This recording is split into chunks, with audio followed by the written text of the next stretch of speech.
우리가 주변에 보게 되면 정말로 교회가 많이 있습니다. 우리가 주변에 보면 그 교회 다니는 신도들이 참으로 많습니다.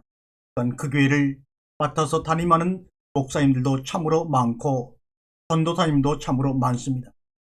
그런데 우리 주변에 눈에 훤히 날마다 곳곳에 보이는 교회를 바라볼 때마다 저기에 속한 목사님이 내 목사님이고 저기에 속한 형제 자매가 바로 나의 형제 자매라 라고 하는 하나됨의 의식이 있는지요? 남의 교회, 남의 목사, 남의 교인 하며 갈라지면서 서로 한 번도 소통하며 감정을 공유해 본 적은 있으신지요? 우리 예수님이 가르쳐 주신 첫 번째 교훈은 다 모두가 형제라는 것입니다. 기독교를 믿고 예수를 믿고 안 믿고 교회를 다니고 안 다니고를 떠나서 기독교라는 것이 땅에 만들어지기도 전에 이미 예수님은 제자들이 가르쳐 달라고 하는 기도문을 통해서 주기도문을 통해서 우리가 벌써 한 형제라는 것을 우리에게 말씀하고 계십니다. 하늘에 계신 우리 아버지여 라고 할 때 벌써 모든 것은 분명해지고 환해진 것입니다. 모든 것이 그것이었다 이 말입니다. 몰랐기 때문에 원수로 알았고 남으로 알았고 서로 분리해서 한 교회를 다니며 한 교회에서 예수를 구주로 고백하면서도 우리는 몰랐습니다. 그러니 더군다나 교회 밖에 있는 사람을 향한 교인들의 마음은 보지 않아도 그들을 적으로 미혹된 사람으로 구별시켰다는 것은 분명하죠. 그래서 세상이 서로 행복을 주고받을 수 없는 공간으로 변해버리고 말았던 것입니다. 잘하고 잘못한 것이 형제의 관계, 부모 자식의 관계를 변경시키거나 없앨 수는 없습니다. 왜요? 잘못은 내 마음으로 택하여 산 것이고 형제 관계, 부자 관계는 창조 당시부터 본래 한 영으로 한 몸으로 한 얼로 만드신 것이기 때문입니다. 하물며 선과 악이 부모와 자식, 하나님과 인간의 관계를 변경시킬 수는 절대로 더욱도 없는 것입니다. 당신은 현실주의를 자랑하렵니까? 나는 영원한 실패자라는 말을 날마다 들으면서도 예수님의 발밑에 서서 이상주의가 되기를 소망합니다. 이상주의라고 하는 것은 뭡니까?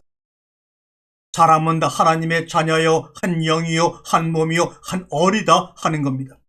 그것을 날마다 경험하며 살겠다는 것입니다. 현실주의자는 현실 속에서 성공하고 승리할 수 있습니다. 그러나 그들의 삶 속에는 새 세상을 가져오지는 못합니다. 예수는 현실에서는 참혹한 누구나 인정하는 실패자였으나 하늘나라의 영원한 일상을 가진 사람들의 가슴에 그의 영을, 그의 말씀을 심어 놓으셨습니다. 예수가 심어준 하늘나라의 영원한 일상이라는 하는 것은 무엇입니까? 모든 사람을 하나님의 자녀와 영적 존재로 여기고 그렇게 대접하는 것입니다. 세상 일 있고 앉으면 하늘과 땅이 평화롭습니다. 앉은 자리가 하늘과 땅의 가운데이기 때문입니다. 숨은 우리가 날마다 들이키는 이 숨은 생명의 근본이니 숨을 깊이 쉬면 생명의 근원으로 들어가지요. 날마다 할 일을 부지런히 하여 사람 굿이라고 사람 굿이람으로써 사람답게 됩니다. 밤에는 불면에 시달리거나 악몽을 꾸지 아니하고 깊고 편안한 잠을 잡니다. 새벽에는 지성으로 말씀을 생각하고 말씀을 묵상하고 말씀을 깨닫습니다. 이것이 바로 사람의 하루살이입니다. 사람의 하루살이. 5일간 숨만 쉬고 지내면 바람과 물이 양식임을 깨닫게 되죠. 우리의 생명을 살리는 양식임을 깨닫게 됩니다. 사람은 오늘 먹은 밥 아래 힘으로만 사는 것이 절대로 아닙니다. 수억 년 동안 바람과 물을 마시면서 길러진 생명의 힘이 몸속에 쌓여 있고 정력을 빚어 만든 기운과 기운을 승화시킨 신령한 영이 몸과 마음에 깃들여 있습니다.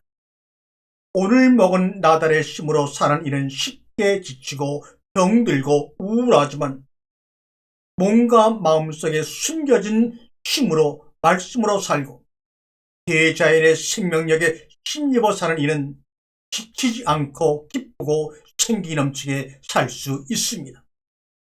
우주 전체가 살아 숨을 쉬고 있습니다. 우주가 쉬는 숨의 주인이 바로 우리가 아버지라 부르시는 우리가 부르는 하나님이십니다. 나는, 여러분은 하나의 숨쉬는 점입니다. 숨쉬는 점이 끊어지는 순간, 그 점이 사라지는 순간 우리는 우리라고 나는 나라고 할 수가 없지요. 우리 모두가 숨쉬는 점이 됨으로써 시간과 공간에서 해방되어 우주의 숨과 하늘의 생명과 일치되고 시간의 이제와 공간의 여기의 주인으로 서 있을 수가 있습니다.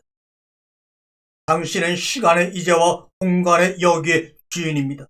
오늘 이 시간부터 말입니다.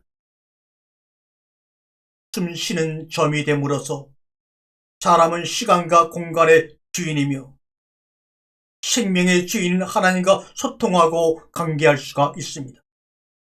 하나님과 사귐으로써 사람은 시간과 공간의 주인이 되고 숨과 생명의 주인이 되어 자유롭게 살 수가 있습니다. 만물은 로고스 말씀에 힘입어 존재합니다. 모든 존재의 깊이엔 그러기에 말씀이 있습니다. 만물은 여러분 눈에 보이는 우주의 모든 만물은 말씀을 나타낸 글씨입니다. 그리스도의 사신입니다. 그리스도의 편지입니다. 우리는 눈이 멀어서 만물이 나타낸 글씨를 눈으로 읽지를 못합니다. 남이 대신 읽어줄 수도 없습니다. 내 손으로 더듬어 한 글자씩 나의 몸과 마음과 영으로 읽어야 합니다. 만물에 쓰인 글을 읽는 것은 몸의 손가락이 아니라 마음의 손가락이요 영의 손가락입니다. 우리 예수님도 십계명을 주실 때 손가락으로 써서 모세에게 주었습니다. 마음의 손가락이 예민하게 깨어 있어야 합니다. 그리워하고 사랑하면서 생각하는 일을 우리는 님이라고 합니다. 님은 그립고 사랑해서 늘 생각하는 이입니다. 그립고 사랑하면 생각하지 않을 수가 없어요. 또 누구인가 무엇인가를 사무치게 생각하면 그립고 사랑하게 됩니다. 누구든 무엇은 님을 붙여서 부르면 존재의 깊은 뜻이 우러나와서 생각하게 되고 그리워하고 사랑하게 됩니다. 내가 최고의 님을 부르는 것은 최고의 님에 대한 나의 기도이고 생각이고 사랑입니다. 최고의 님을 부름으로써 다른 많은 님들을 부를 수가 있고 그들과 하나가 될 수가 있습니다. 지금 여러분과 한 목소리 한 마음으로 최고의 님을 불러보겠습니다. 오 하나님, 오 하나님, 오 하나님, 나의 아버지요. 살면서 인생의 작품을 완성하고 일이나 가정을 끝내고 사업을 성공하고 새로운 것을 찾아 얻을 수 있습니다. 나름대로 보람있고 좋은 일이지만 거기에 계속 머물 수는 없습니다. 완성하고 끝맺고 성공한 일은 이미 지나간 것인데 우리의 생은 계속해서 자라는 것이고 늘 새롭게 늘늘이 새롭게 시작하는 것이기 때문입니다. 숨은 늘 쉬어야 하고 삶은 늘 살아야 합니다. 자연 생명 세계는 무슨 일을 완성하거나 끝내고 거기에 머무르는 일이 없습니다. 늘 똑같은 것처럼 늘 그대로인 듯 하나 늘 새롭게 날마다 생명을 지어내고 스스로 돌아가고 스스로 바뀝니다.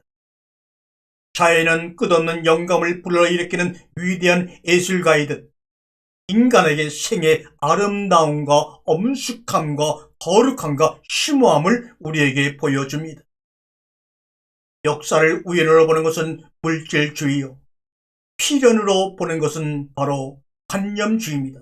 그러나 역사를 생명의 역사, 마음의 역사로 보면 역사 속에는 영원히 끝날 줄 모르는 절대 의지가 그 속에 숨겨져 있음을 발견하게 됩니다. 절대 의지를 경험한 사람에게는 어떤 경우와 환경 속에서도 절망은 없습니다.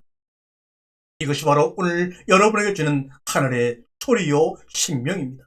아멘.